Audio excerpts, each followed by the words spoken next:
दोस्तों नमस्कार।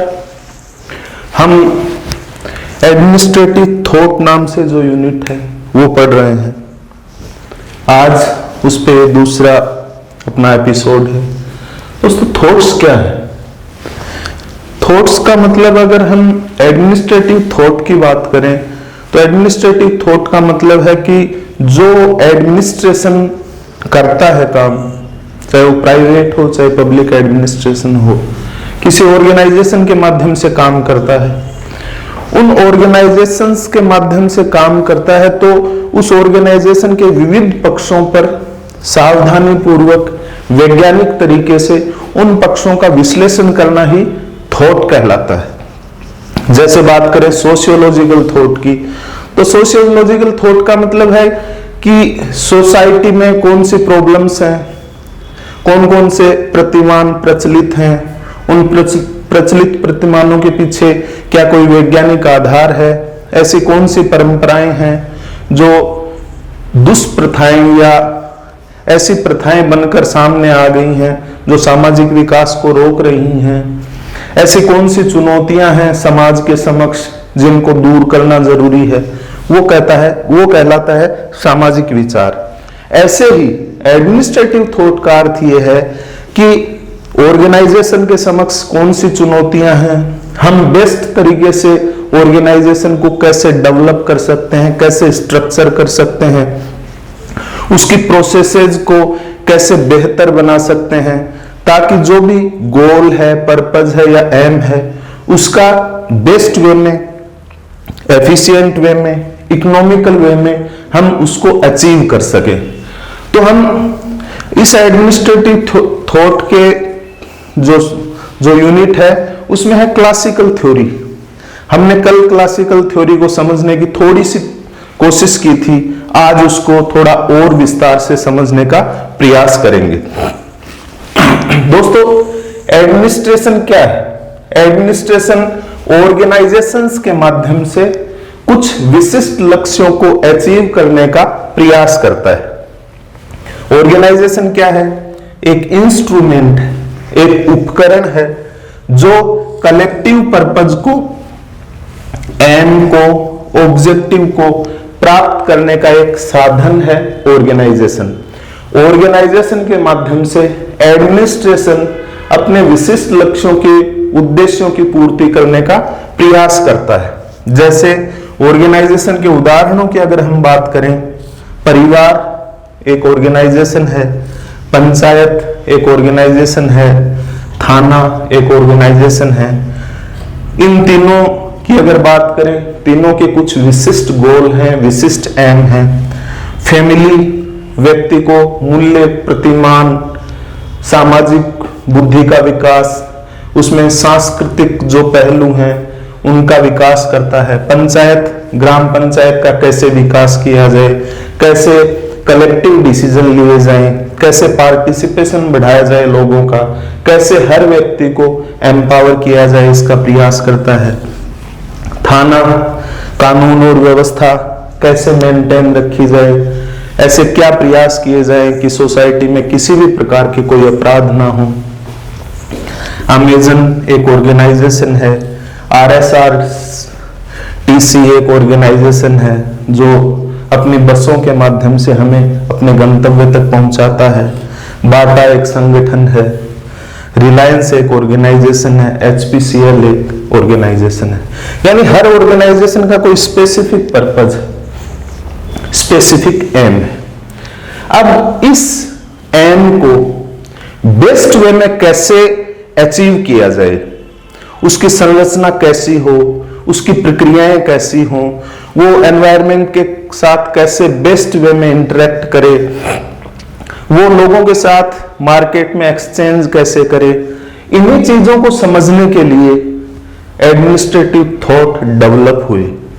दोस्तों organization how they can be form, इस पर विचार करना साइंटिफिक तरीके से, हाउ दे वर्क, वो बेस्ट तरीके से एफिशिएंट और इफेक्टिव वे में कैसे काम कर सकते हैं, वो इंटरेक्शन कैसे करें अपने ग्राहकों के साथ जिनको वो सेवा प्रदान कर रहे हैं या वस्तुएं उपलब्ध करवा रहे हैं, संगठन के सारे सदस्य आपस में कैसे संवाद की स्थापना करें और अपने ग्राहकों के साथ बेहतर कम्युनिकेशन कैसे विकसित करें, इसी को वैज्ञानिक तरीके से विश्लेषण करना एडमिनिस्ट्रेटिव थॉट है।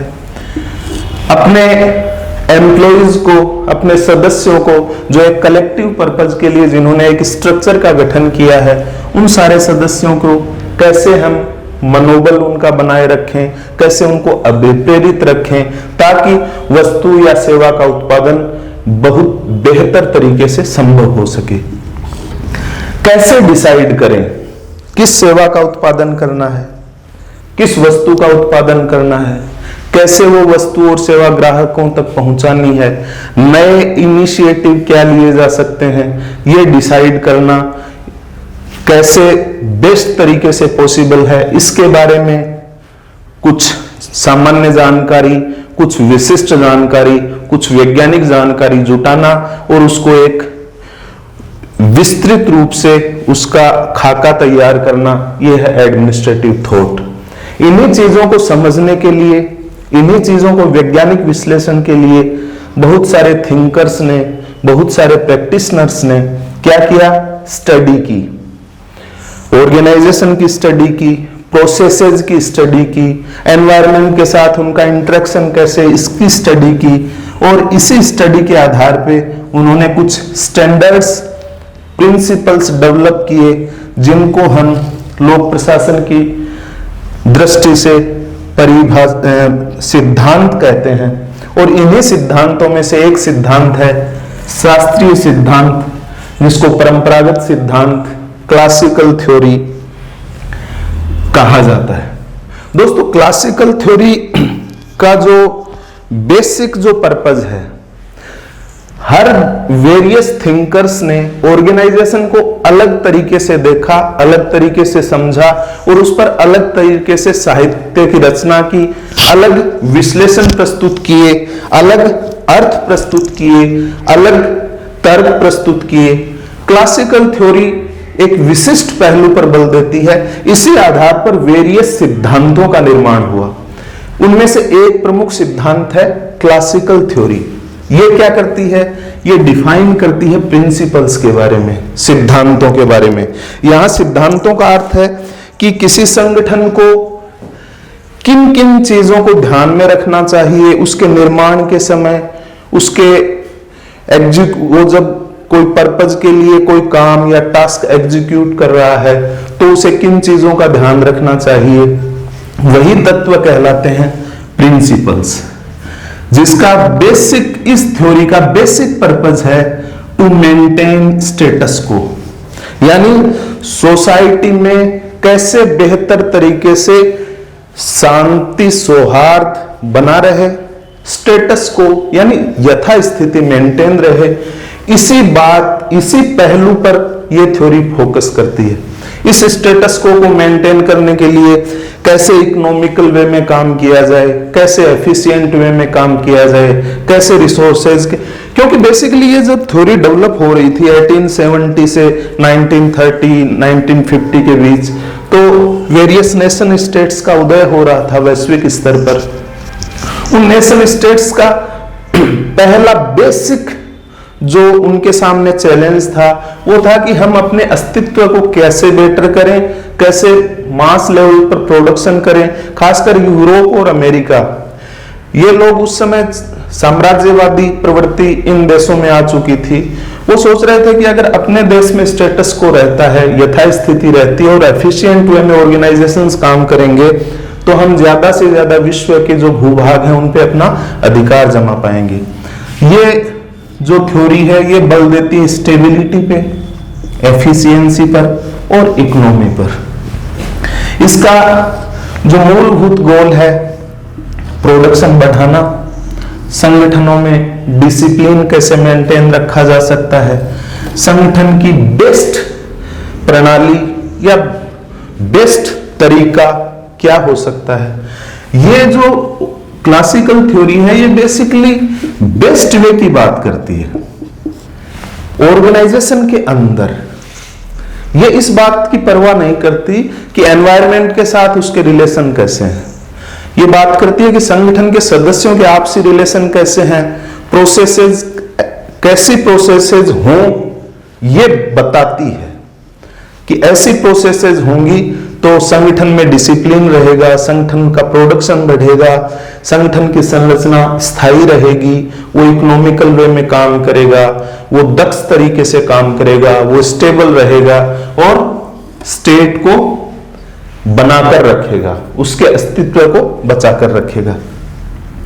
दोस्तों अगर बात करें इसके बेसिक पर्पज की, क्लासिकल थ्योरी का बेसिक पर्पज क्या है या कैसे इस थ्योरी को डेवलप करने की प्रेरणा मिली थिंकर्स को, जो प्रैक्टिशनर्स थे उनको, वो चाहते थे कि एलिमिनेशन हो, हटाया जाए क्या, आर्बिट्रेरीनेस, यानी कोई व्यक्ति, कोई संगठन है, उसकी निर्णय प्रक्रिया में, उसके काम में आर्बिट्रेरी जो एटीट्यूड है, किसी ने कोई भी आदेश दे दिया, पॉलिटिकल लीडर ने या किसी कंपनी के मालिक ने कि आपको ऐसे करना है, यानी ये आर्बिट्रेरीनेस को हटाने के लिए एक तरह से साइंटिफिक तरीके से चीजों को समझने, निर्धारित करने, निर्णय लेने, मोटिवेट करने और कम्युनिकेट करने के लिए विकसित की गई थी। ये जो थ्योरी है, इसके विकास के पीछे यूरोप और अमेरिका, ये जो दो विश्व के जो बड़े ध्रुव थे, विकसित क्षेत्र थे, वहां दो चीजें चल रही थी। यूरोप में चल रहा था नेपोटिज्म, यानी हर संगठन में जो लीडरशिप है, जो उनके हेड हैं, वो नेपोटिज्म या भाई भतीजावाद के आधार पर नियुक्त किए जाते थे।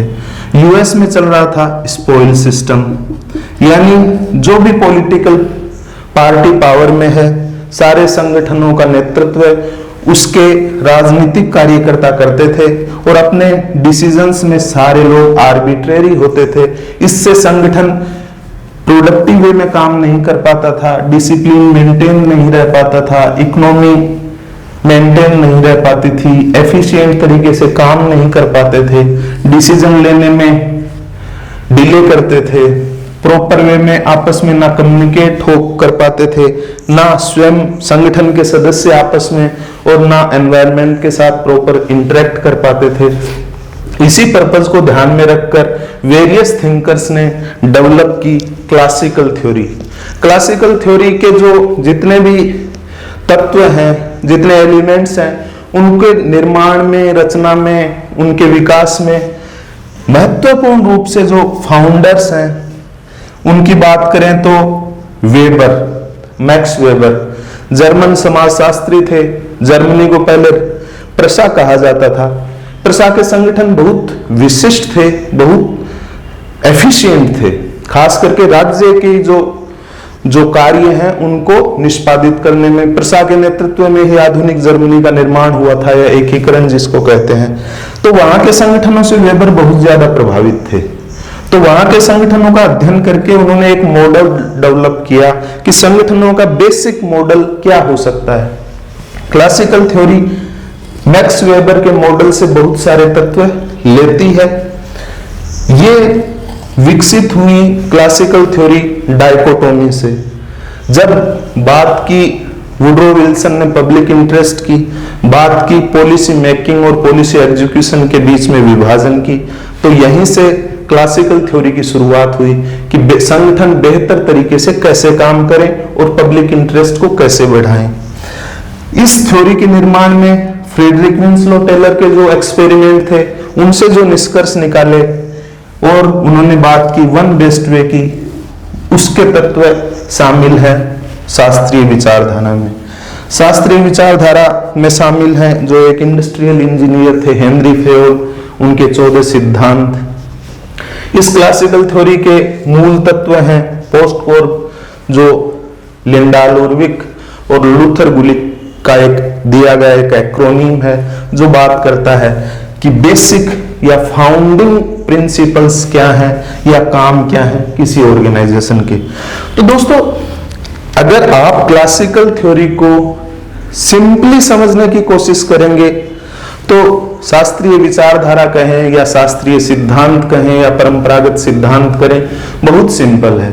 हम पढ़ रहे हैं एडमिनिस्ट्रेटिव थॉट। एडमिनिस्ट्रेटिव थॉट का मतलब फिर वही है कि हम किसी चीज के बारे में विचार करने का अर्थ ये है कि उस चीज को हम कैसे बेहतर बनाएं, उस चीज के सामने कौन सी समस्याएं हैं, तो यहाँ ऑर्गेनाइजेशन को कैसे बेस्ट बनाया जाए, ताकि एडमिनिस्ट्रेशन अपना जो ड्यूटीज हैं, अपने जो दायित्व हैं, रिस्पॉन्सिबिलिटीज हैं, उनको बेस्ट वे में करने की कोशिश करें।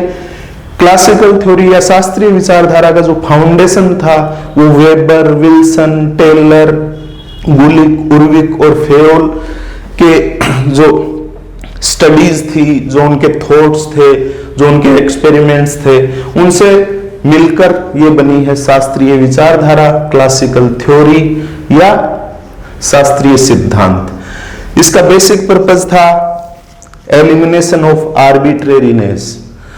आर्बिट्रेरीनेस को हटाने के लिए, संगठन को वैज्ञानिक और तार्किक बनाने के लिए ये प्रारंभिक विचारधारा है या प्रारंभिक सिद्धांत है।